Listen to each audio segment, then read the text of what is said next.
야고보서 2장 14절로 26절의 말씀을 함께 보도록 하겠습니다. 신약성경 372페이지 야고보서 2장 우리 14절로 26절의 말씀 우리 함께 교독하여 읽고 마지막 절 우리 합독하도록 하겠습니다. 내 형제들아, 만일 사람이 믿음이 있노라 하고 행함이 없으면 무슨 유익이 있으리요? 그 믿음이 능히 자기를 구원하겠느냐? 만일 형제나 자매가 헐벗고 일용할 양식이 없는데 너희 중에 누구든지 그에게 이르되 평안히 가라, 덥게 하라, 배부르게 하라 하면 그 몸에 쓸 것을 주지 아니하면 무슨 유익이 있으리요? 이와 같이 행함이 없는 믿음은 그 자체가 죽은 것이라. 어떤 사람은 말하기를 너는 믿음이 있고 나는 행함이 있으니 행함이 없는 내 믿음을 내게 보이라. 나는 행함으로 내 믿음을 내게 보이리라 하리라. 내가 하나님은 한 분이신 줄을 믿느냐? 잘 아는도다. 귀신들도 믿고 떠느니라. 아, 허탄한 사람아, 행함이 없는 믿음이 헛것인 줄을 알고자 하느냐? 우리 조상 아브라함이 그 아들 이삭을 제단에 바칠 때에 행함으로 의롭다 하심을 받은 것이 아니냐? 네가 보거니와 믿음이 그의 행함과 함께 일하고 행함으로 믿음이 온전하게 되었느니라. 이 성경에 이른바 아브라함이 하나님을 믿으니 이것을 의로 여기셨다는 말씀이 이루어졌고 그는 하나님의 벗이라 칭함을 받았나니 이로 보건대 사람이 행함으로 의롭다 하심을 받고 믿음으로만은 아니니라. 또 이와 같이 기생 라합이 사자들이 대하여 다른 길로 나가게 할 때에 행함으로 의롭다 하심을 받은 것이 아니냐. 함께 읽겠습니다. 영혼 없는 몸이 죽은 것 같이 행함이 없는 믿음은 죽은 것이니라. 아멘. 오늘도 은혜의 자리로 또 말씀의 자리로 나오셔서 또 우리 나오신 우리 성도님들을 우리 주님의 이름으로 축복하고 환영합니다. 한 주간 우리 시편 산책을 통해서 풍성한 은혜를 누리셨는지를 믿습니다. 우리 많은 성도님들께서 함께 나오셔서 또 예배하고 또 함께 뜨겁게 기도했던 시간이었습니다.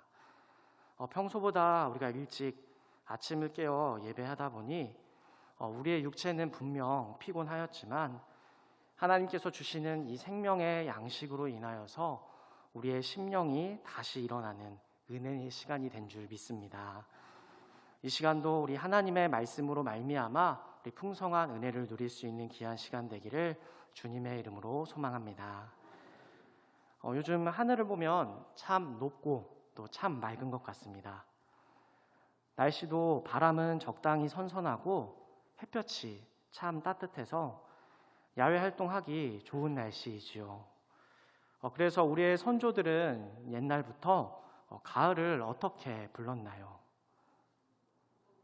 네, 띄워주시면 되겠습니다. 네, 천고마비의 계절이라 라고 불렀습니다. 천고마비, 하늘은 높고 말은 살찐다 라는 뜻으로서 하늘이 높고 모든 것이 이제 풍성한 것을 바로 이르는 것이죠. 천고마비의 계절은 추수의 계절로 푸르렀던 그 들판은 이제 금빛 물결로 변하게 되고 나무들마다 한 해 동안 영양분을 먹고 자란 그 결실을 바로 열매로 맺게 됩니다. 우리는 그런 나무의 결실을 먹으면서 이제 풍성함을 함께 이제 누리게 되는 것이죠. 그런데 만일 열매를 맺어 하는 이 나무에 열매가 열리지 않는다면 어떨까요? 성경에도 이와 비슷한 이야기가 기록되어 있는데 마태복음 21장 18절로 22절 말씀의 내용을 보면 예수님의 그 말씀에 무화과 나무가 마르는 사건이 바로 기록이 되어 있습니다. 우리 19절 말씀을 제가 읽어드리게 되면 길가에서 한 무화과 나무를 보시고 그리로 가사 잎사귀밖에 아무것도 찾지 못하시고 나무에게 이르시되 이제부터 영원토록 내가 열매를 맺지 못하리라 하시니 무화과 나무가 곧 마른지라. 무화과 나무 열매는 대략 잎사귀가 나는 그때 그 나는 시기가 또 잎사귀가 나는 약간 뒤에 이제 그 열매가 맺힌다고 합니다. 즉 성경에서 기록하고 있는 것처럼 예수님께서 보신 그 무화과 나무의 모습은 당연히 열매를 맺어야 하는 그 나무임을 알 수 있는 것이죠. 예수님께서 보신 그 무화과 나무는 분명 잎사귀가 있었음에도 열매를 맺지 못했습니다. 예수님께서는 그런 무화과 나무를 저주하셨는데, 이와 같은 무화과 나무는 하나님의 말씀인 율법을 잘 지킨다고 말하면서 본질은 사라지고 자신의 영광과 이익을 위해 살아갔던 그 당시의 위선자들을 가리켜 하시는 말씀입니다. 즉 예수님께서는 하나님의 말씀 안에 살아가는 그 사람은 그 말씀에 합당한 열매를 맺을 수밖에 없다는 것입니다. 이것을 다른 말로 하면 살아있는 믿음을 가진 사람은 그 믿음에 합당한 열매를 맺으며 살아가게 된다는 것입니다. 우리 성도님들께서는 믿음의 열매를 맺으며 살아가고 계신가요? 하나님께서 칭찬하시는 믿음, 우리 예수님께서 인정하시는 그 믿음의 열매를 맺고 살아가고 계신가요? 성경 곳곳에는 열매에 대한 그 말씀의 기록들이 담겨져 있습니다. 우리 시편 1장 3절 말씀 우리 함께 읽도록 하겠습니다. 시작. 그는 시냇가에 심은 나무가 철을 따라 열매를 맺으며 그 잎사귀가 마르지 아니함 같으니 그가 하는 모든 일이 다 형통하리로다. 아멘. 우리 그 밖에도 잠언 31장 31절 말씀을 보면 그 손의 열매가 그에게로 돌아갈 것이요 그 행한 일로 말미암아 성문에서 칭찬을 받는다라는 말씀이 있고, 또한 이사야 3장 10절 말씀에도 너희는 의인에게 복이 있으리라 말하라. 그들은 그들의 행위의 열매를 먹을 것이며 라고 말씀하고 있습니다. 또한 예레미야 32장 19절 말씀에도 이와 같이 나와 있는데 우리 함께 읽도록 하겠습니다. 시작. 주는 책량에 크시며 하시는 일에 능하시며 인류의 모든 길을 주목하시며 그의 길과 그의 행위의 열매대로 보응하시나이다. 미가서 7장 13절 말씀을 제가 읽어드리면 그 땅은 그 주민의 행위의 열매로 말미암아 황폐하리로다. 또 마태복음 3장 8절 말씀에는 그러므로 회개에 합당한 열매를 맺고, 이렇게 열매에 대한 말씀들이 기록이 되어 있습니다. 우리 마태복음 7장 16절로 20절 말씀도 우리 함께 합독하여 읽도록 하겠습니다. 시작. 그들의 열매로 그들을 알지니 가시나무에서 포도를 또는 엉겅퀴에서 무화과를 따겠느냐. 이와 같이 좋은 나무마다 아름다운 열매를 맺고 못된 나무가 나쁜 열매를 맺나니 좋은 나무가 나쁜 열매를 맺을 수 없고 못된 나무가 아름다운 열매를 맺을 수 없느니라. 아름다운 열매를 맺지 아니하는 나무마다 찍혀 불에 던져지느니라. 이러므로 그들의 열매로 그들을 알리라. 아멘. 이 밖에도 셀 수 없을 정도로 열매에 대한 말씀은 성경 곳곳에 기록되어 있습니다. 이 말씀들을 종합해서 보게 될 때 의인이 가진 삶의 모습, 믿음이 가진 삶이 살아가는 그 방법, 또한 요한복음의 비유처럼 포도나무에 붙어있는 이 가지가 나무로부터 공급되어지는 그 영양분으로 바로 자연스럽게 열매를 맺을 수 있는 것처럼 하나님의 백성으로 살아가는 우리는 그에 합당한 열매를 맺을 수밖에 없다는 것입니다. 야고보 사도가 행함이 없는 믿음은 죽은 것이다 라고 말씀하는 것처럼 결국 죽은 믿음이 아닌 살아있는 믿음을 가진 사람은 믿음이 삶으로 증명되어 보여지게 됩니다. 야고보 사도는 야고보서 전체를 통해서 믿음을 가진 그리스도인들이 어떻게 자신이 가진 그 믿음을 실제적으로 증명하며 살아가야 하는지 알려주는데, 그 한 가지의 모습은 바로 물질에 관한 것으로서 물질을 어떻게 사용해야 되는지 그 모습을 알려주고 있고, 또한 다른 하나는 성품과 인격에 대한 모습이다라고 말해줍니다. 즉 믿음으로 부름받은 그 사람이 평생을 거쳐 자신의 믿음을 드러내는 삶을 살아갈 수 있어야 되는데, 그것은 바로 하나님께서 말씀하신 그 말씀을 따라 성화되어지는 실제적인 삶이라고 말하는 것입니다. 그리고 그것은 오늘 말씀의 제목처럼 자신의 믿음을 드러내는 열매가 되는 것입니다. 그렇다면 행함에 있어서 나타나는 살아있는 그 열매, 살아있는 믿음의 구체적인 모습은 무엇일까요? 15절로 16절 말씀에 나와 있습니다. 우리 함께 읽도록 하겠습니다. 시작. 만일 형제나 자매가 헐벗고 일용할 양식이 없는데 그들 중에 누구든지 그에게 이르되 평안히 가라, 덥게 하라, 배부르게 하라 하며 그 몸에 쓸 것을 주지 아니하면 무슨 유익이 있으리요. 아멘. 여기서 믿음의 열매, 즉 믿음의 구체적인 그 모습은 무엇이라고 말씀해 주고 있나요? 성경은 직접적으로 말합니다. 도움이 필요한 사람이 있다면 그 사람의 실제적인 도움을 주는 것이 믿음을 나타내는 행동이라고 바로 반문하고 있는 것이죠. 즉 한 교회에 속한 형제나 자매 중에 헐벗고 일용한 양식이 없어 당장 굶주린 상황에 놓여 있는 그 성도가 있다라면 도움을 주는 것입니다. 말로만 평안을 구하는 것이 아니라 바로 실제적인 도움을 주는 것이 바로 믿음의 모습이다라고 말씀해 주는 것이죠. 요한일서 3장 17절로 18절 말씀에서 이렇게 기록되어 있는데 제가 읽어드리면 누가 이 세상의 재물을 가지고 형제의 궁핍함을 보고도 도와줄 마음을 닫으면 하나님의 사랑이 어찌 그 속에 거하겠느냐. 자녀들아, 우리가 말과 혀로만 사랑하지 말고 행함과 진실함으로 사랑하자라고 바로 말씀하고 있습니다. 이 말씀에서도 동일하게 형제의 궁핍함을 보고도 말과 혀로만 하는 것이 아니라 바로 행함으로써 도와줄 것을 말씀하고 있습니다. 그런데 이 말씀의 앞절인 요한일서 3장 16절 말씀을 우리가 보게 될 때 우리가 행해야 되는 그 근거를 알려주고 있는데 우리 함께 우리 16절 말씀을 보도록 하겠습니다. 시작. 그가 우리를 위하여 목숨을 버리셨으니 우리가 이로써 사랑을 알고 우리도 형제들을 위하여 목숨을 버리는 것이 마땅하니라. 아멘.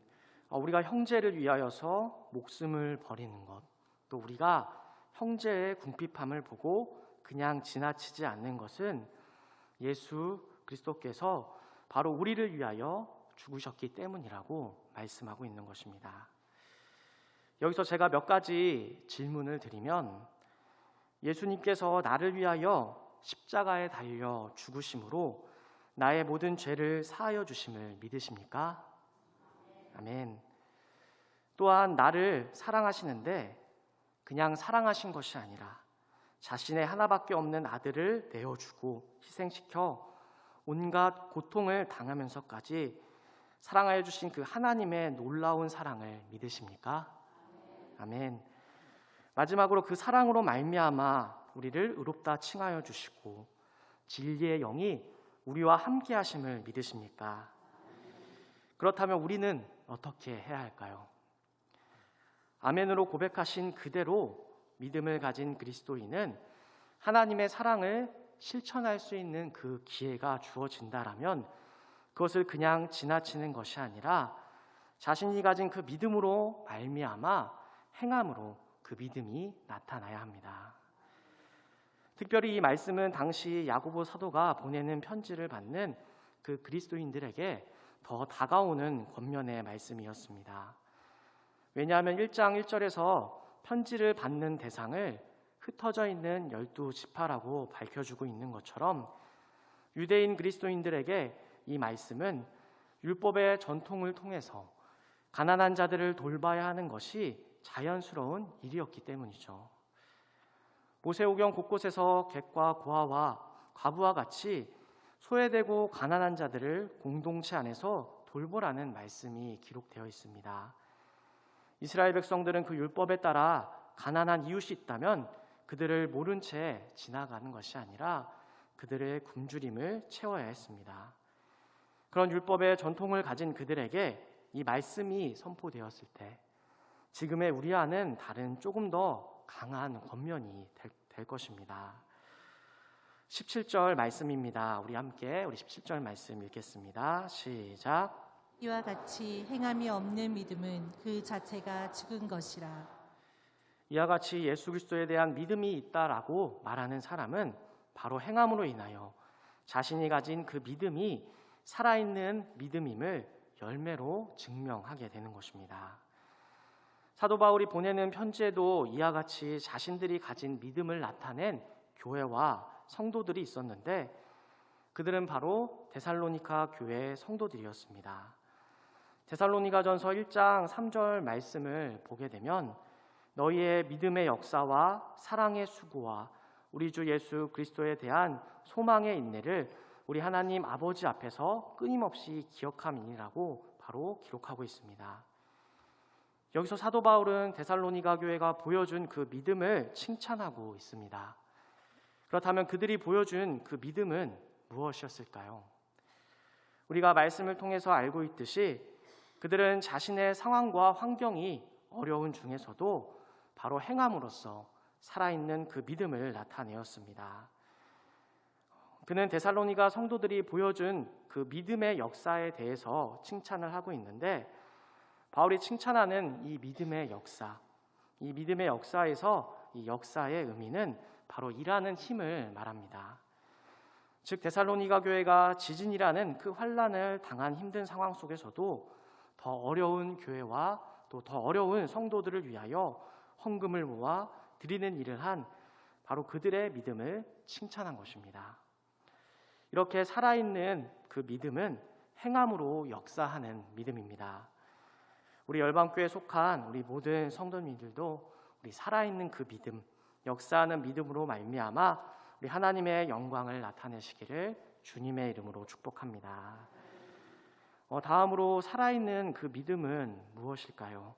우리 함께 18절 말씀 읽도록 하겠습니다. 시작. 어떤 사람은 말하기를 너는 믿음이 있고 나는 행함이 있으니 행함이 없는 내 믿음을 내게 보이라. 나는 행함으로 내 믿음을 내게 보이리라 하리라. 아멘. 바로 두 번째 살아있는 그 믿음의 모습은 보여지는 믿음입니다. 믿음을 가진 사람은 믿음으로 행하는 그 열매를 통해 보여지게 됩니다. 제가 열방교회에 온 지 얼마 되지 않았을 때 이제 대신방을 하게 되었습니다. 올해 초였죠. 대신방을 하면서 한 성도님의 가정에 가서 교제하며 말씀을 나누게 되었는데 그때 저에 대해 소개하면서 제가 딸이 있다라고 제 아이들이 있다라고 소개를 하였습니다. 그 성도님들께서 이미 제가 소개할 때에 이미 제 아이들을 봤다라고 말씀해 주셨는데 저는 그 말을 듣고 의아했습니다. 제가 아이들과 같이 있는 모습을 그 성도님께서 본 적이 없으신데 열방교회에 있는 수많은 그 많은 아이들 중에서 어떻게 저의 딸인지 알 수 있었을까? 제가 생각하며 질문을 드렸습니다. 그 질문에 성도님께서는 한 아이가 교회 복도를 지나가는데 그 얼굴을 보니 목사님하고 똑같이 생겨서 단번에 알아봤다라고 말씀하셨습니다. 물론 이제는 많은 분들이 제 아이를 보셨기 때문에 제가 무슨 말을 하는지 아실 거라 생각이 됩니다. 하나님께서 만드신 이 창조 질서에 따라서 생물학적인 그 부모와 자녀의 사이를 살펴보면 자녀는 그 부모의 모습을 담게 태어납니다.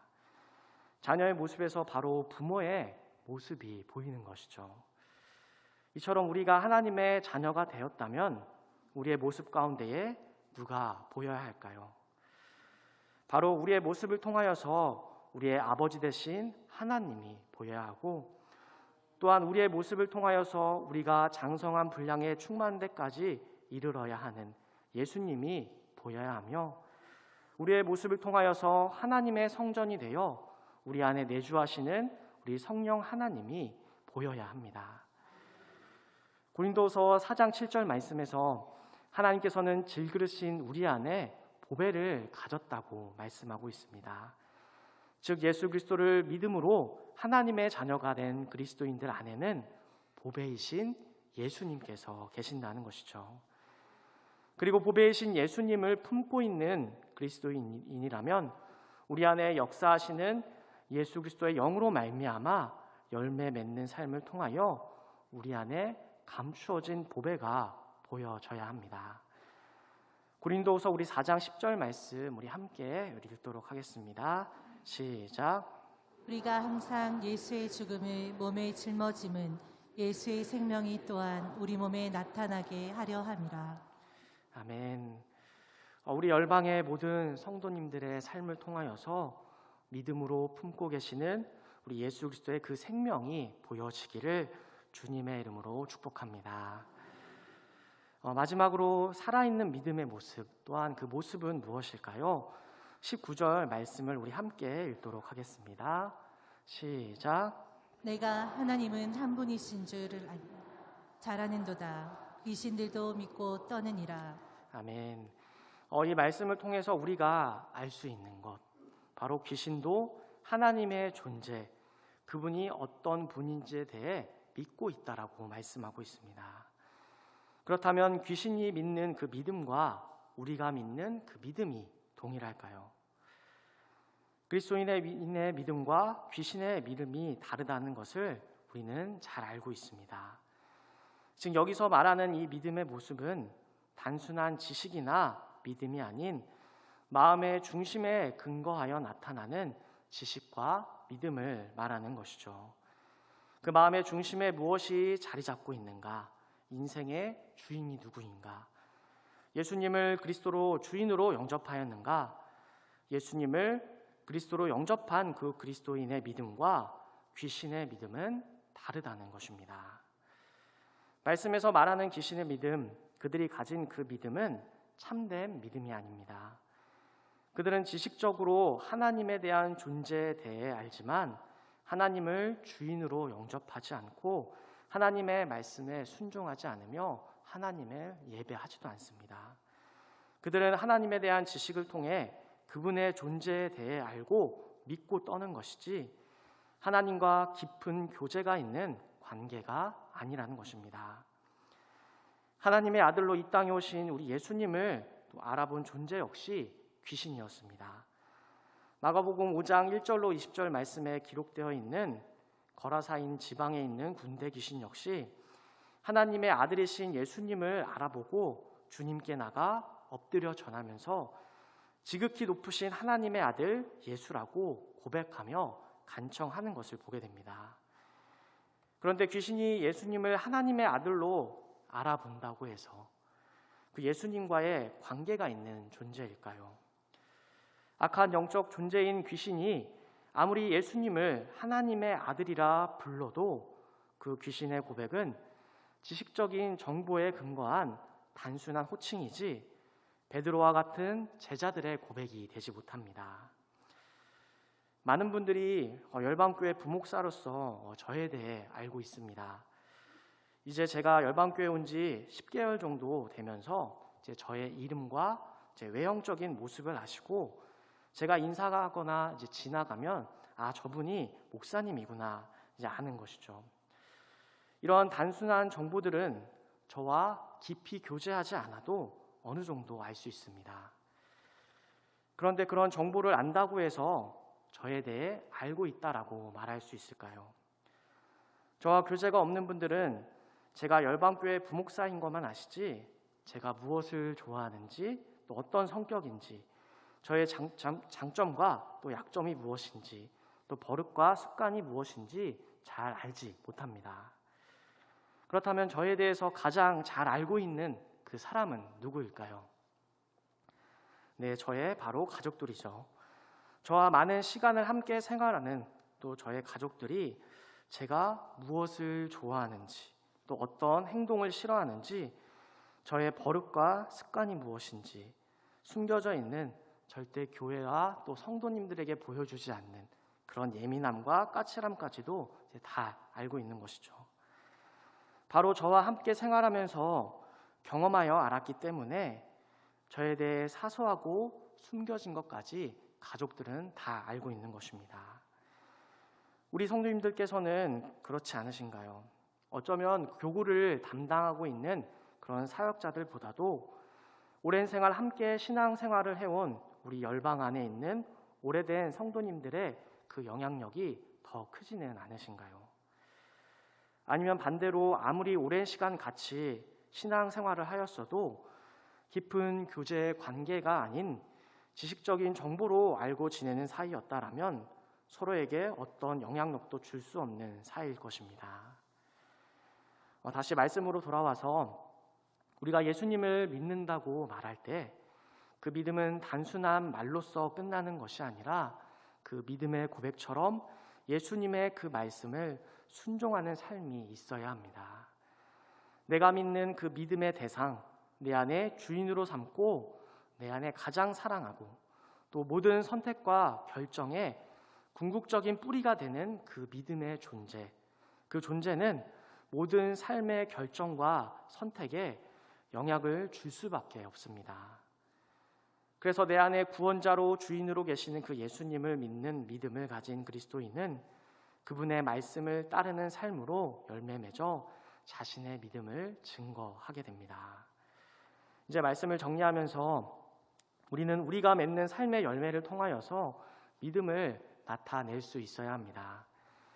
행함이 없는 믿음은 죽은 믿음이라고 하는 것처럼 살아있는 우리의 믿음은 열매를 맺을 수밖에 없는데 그 열매의 구체적인 모습은 어려움을 당한 형제를 돕기 위해 적극적으로 행동하는 것이고 다음으로 우리 안에 있는 예수 그리스도가 보여져야 하며 마지막으로 귀신도 갖고 있는 단순한 지식을 통한 믿음이 아닌 그리스도로 영접하여 주인 삼은 예수님에 대한 믿음으로 인하여 말씀으로 행하는 그 열매가 나타나야 합니다.